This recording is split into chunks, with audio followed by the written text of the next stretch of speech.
Hi, everybody. I am here talking with the great Jack Wilkins about life, but also about the very soon to be concert that we're broadcasting. In fact, you recorded this like what, 2, 3 months ago, maybe more. Uh, Yeah, I was trying to remember. I think September, didn't we? yeah, something like that. May have And been October. yeah, anyways, you were nice enough to do this and accommodate our schedule. Like for us, like this Friday is when it's going to be broadcast, and it's perfect for our schedule.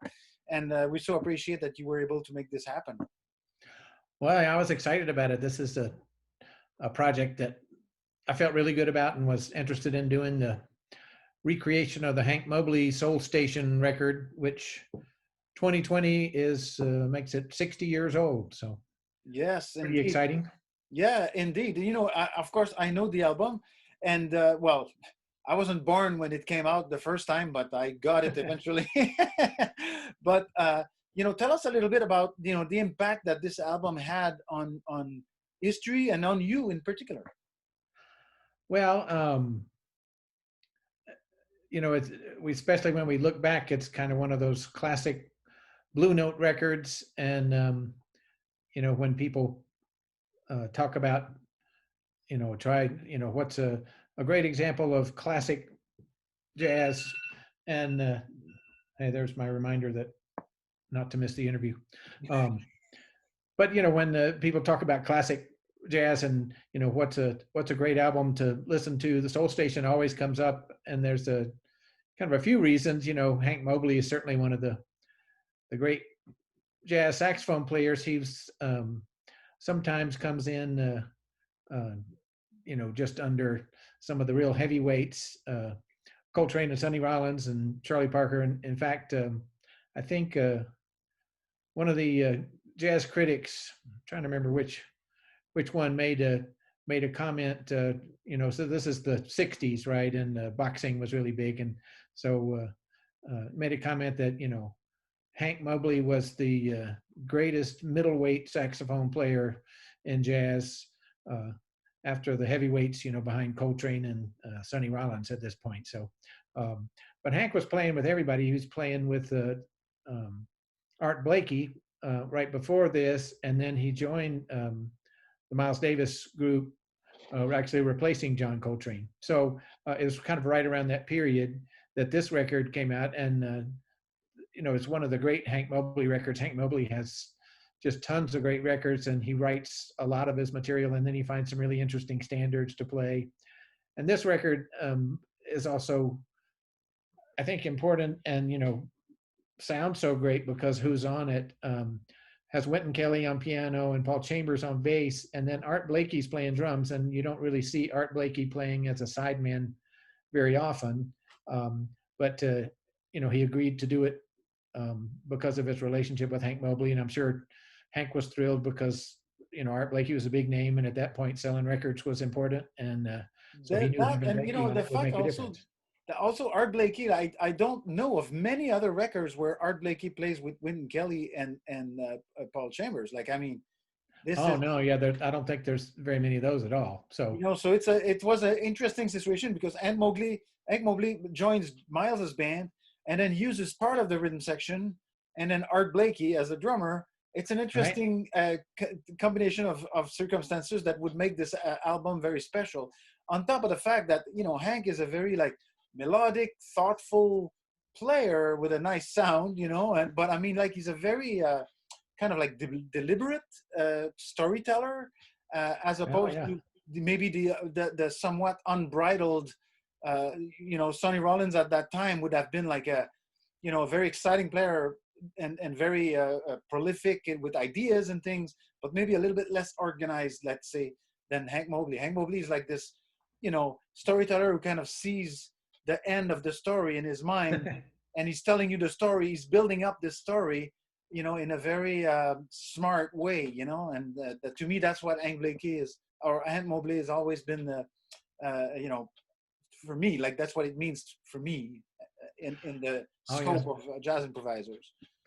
yeah. I agree with that. Hank Mobley is one of those saxophone players we always use as a teaching model. I teach at University of South Florida, and do have been teaching jazz a long time as well as playing jazz. But Hank Mobley solos are great to go study because, like you say, they usually tell a story and they start with an idea and it develops, and then he builds the solo, and it's all sort of the classic way you tell an improvised solo story. And this record is one of the great examples, I think, of Hank doing that.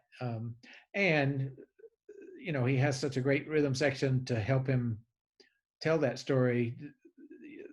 Wynton Kelly, one of the great comping, accompanists, and then Art Blakey, you just can't not build a solo. I mean, he drives the whole uh, bus, as they say.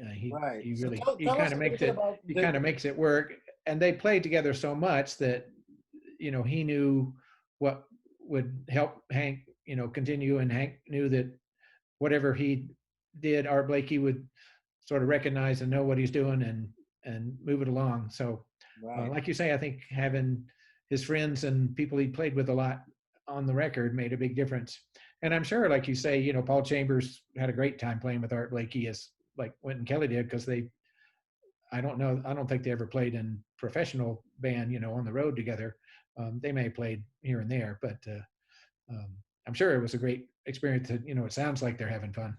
Certainly. And tell us a little bit about your rhythm section, the people you chose to play with and do this project with. Oh yeah, we've got the A team for this one too. So my longtime friend and compatriot and partner in lots of musical projects, Per Danielson, is playing piano, and Per is one of the great kind of straight ahead jazz players in our area, and the kind of the Wynton Kelly style of playing, Per is very familiar with, and it's kind of great just to know that he's going to be there doing that. And then the bass and drum combination, Walt Hubbard on drums and Charlie Silva on bass, is just as good as it gets in our area. And they've played together so much that they just lock up immediately. And both of them are such students of the music, and you know um, know these classic recordings. And so when I said we're going to do this Soul Station recording, they were, all of them, Per, Charlie, and Walt, were excited, um, and knew the record. And Walt is a kind of a encyclopedia, so he had the entire record totally inside out, and knew exactly what happened in each chorus of the saxophone solo. And so we would kind of talk through about how to get through some of the transitions or the endings and the beginnings. And all of us had listened to it a lot, and Walt would be able to bring up, well, this is what Art Blakey plays here, and I'm pretty sure Paul Chambers does this. And so behind the piano and saxophone, if we do this, that'll make this work. And so it's really fun. And that's why it's fun to play with musicians like that, just because everybody's so into it, and you can communicate on a really high level, which makes the music swing and sound like we're having a good time, which we are. Exactly. So it's interesting because I just left an interview with Alan Vacher about his show, which we're broadcasting on the 18th of December. And he also used Charlie and Walt in his Right. Yeah. session. And so, with a different pianist, because of course it's completely different music, which, kind of like just illustrates how versatile these guys are, because, they play like, with Mark McKee on piano, it's like very traditional uh, Right. jazz basically. And then they turn around, you put Per on piano and you on saxophone, and all of a sudden it's a completely different sound and a completely different band, but it also illustrates how much they play together. I mean, everybody hires them together because it's such a great combination. Right. Yeah. No, it's like I say, it's kind of the A team, and it was really great for this project. And we play together on lots of other uh, projects as well. So um, that's kind of similar, I guess, to the recording, where it's a relationship with musicians that goes back many years. And um, what you're going to get when we get together, and everybody's excited to do it and does their homework, and it makes it fun. That's why we do it. Well, I'm just gonna tell everyone, like, please, please, please catch this thing on Friday night at 7:30 p.m. You can go to timucua.com/events. That's our schedule, and then you'll find it on YouTube at youtube.com/timucuaarts, or on Facebook at. I think it's going to be on Facebook. I still have to check that, but it's going to be on Facebook at Timucua Arts Foundation. So facebook.com/Timucua Arts Foundation, and all the proceeds we make doing this during this broadcast will be shared with the musicians. So please be generous. This has been a tough year for musicians, especially like Charlie and Walt, Walt. I don't have a teaching gig, so like Per, you have teaching gigs like that, kind of like, it's still hard, for many reasons, but at least you have like this little kind of basis to kind of sit on. But these guys don't, and it's been a rough year. So we count on everyone's generosity to make their life a little easier. Yeah, I'll echo that and appreciate all the support. And it has been hard for musicians this year.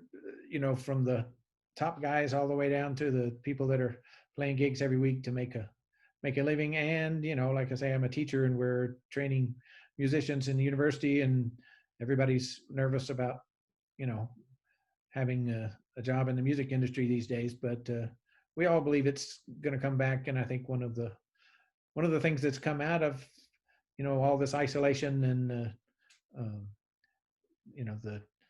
the bad side of the pandemic is that the arts are really important, and music's important, and it's a big part of people's lives. And people miss music and have done a lot to find ways to enjoy music, even this is as live as it gets, I guess, these days. So Yeah. I live can music, especially jazz, it makes a difference hearing a concert happening when it happens, because it's an improvised music. It's all about communication, and it's all about what's going on at the moment. So and it thanks makes for a listening. We difference for the appreciate it. musicians on stage as well. Yeah. Oh yeah. When there's if there's an audience, and a good audience, a listening audience, attentive, that makes a huge difference. You're gonna just get a better show, Yeah, it was fun to play this concert, in part because we haven't played uh, many concerts, since March at all. And the couple of concerts I have played have been totally streaming without audience. So you were able to bring in uh, a couple, a few handful of people in the audience. It was just great to play with people. They were all masked and separated, and but they still clapped and enjoyed the music, and just having a face out there to perform for makes a difference. Absolutely. Well, thank you so much for talking to me. It's always an honor to hear you play here and to get to edit your material. And of course, talking to you too. You're such a nice guy. And I hope that, we get to see each other again. And I hope to get to see you play live very soon.